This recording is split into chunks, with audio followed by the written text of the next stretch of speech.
Coming up, I was introduced to things. That's just life. They had these drug dealers in the neighborhood, that everybody put down. But it's something about these drug dealers. These drug dealers showed you more love than the preacher that you was going to church for, They was there for you. They know when you was hurt and all, so they cared for me. And I didn't know the consequences of the caring, but it's just the caring of the neglect that you didn't have your father figure or your big brother figure there. So they provided for me.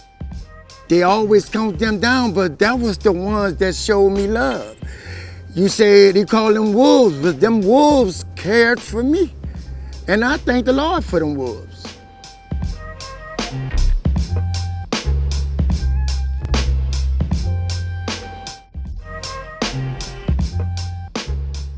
Right now we on 6th and Robinson.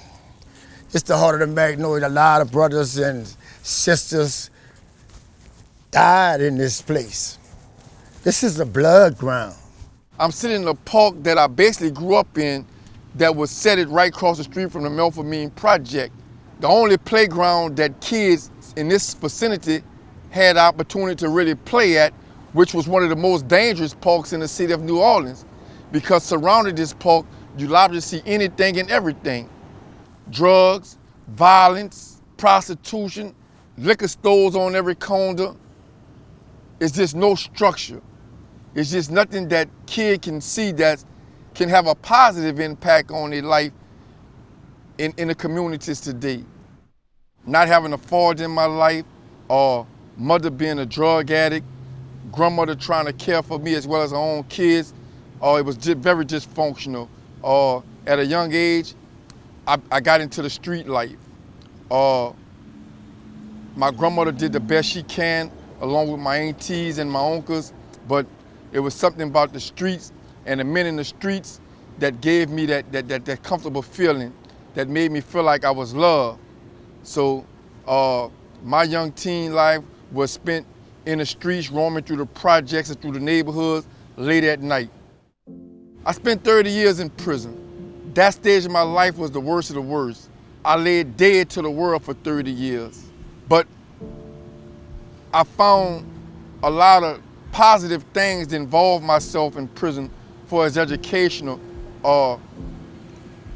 self-help programs or Toastmasters, things that was going to enable me to be successful if I was ever to be released from prison again in life. We're actually at St. Roch Park.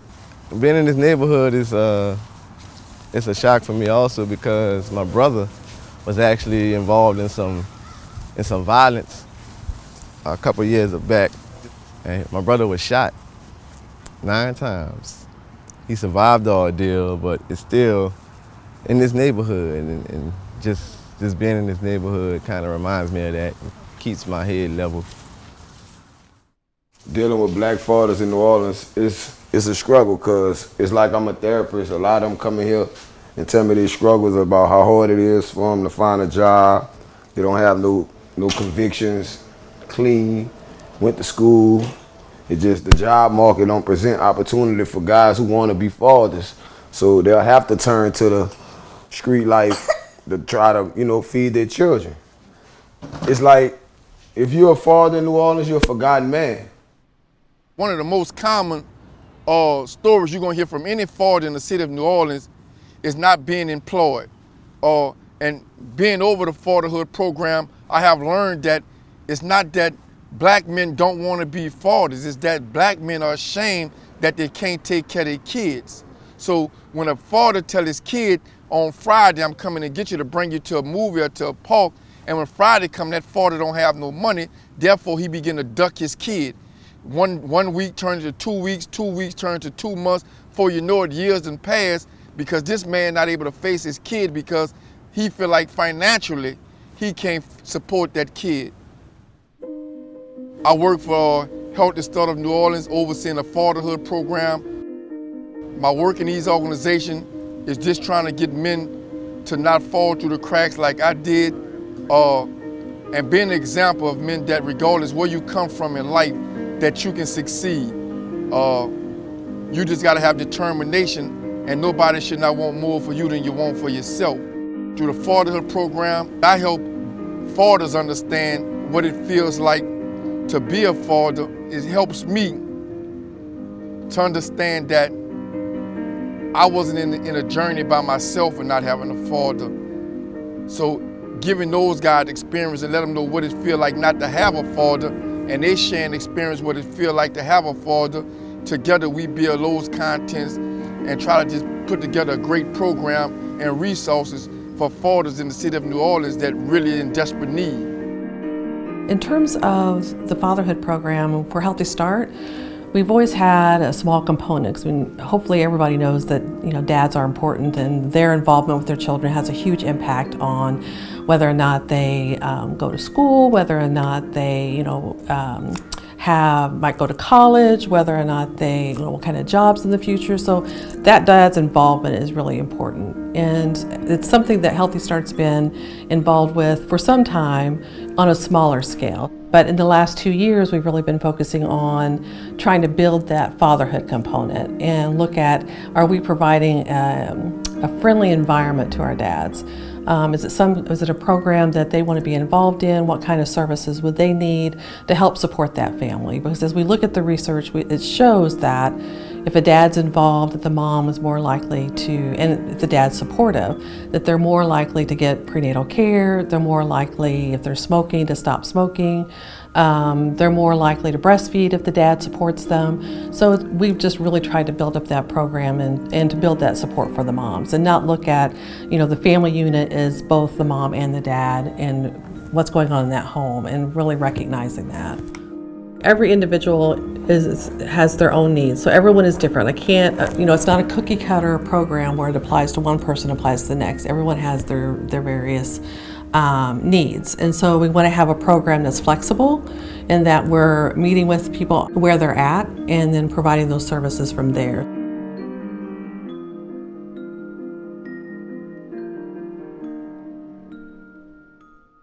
Healthy Start is a program that works with moms and children, looking at the time they're pregnant until the time they're 2. So we provide home visiting, and we do outreach into the community and really look at how can we improve the health of moms in New Orleans.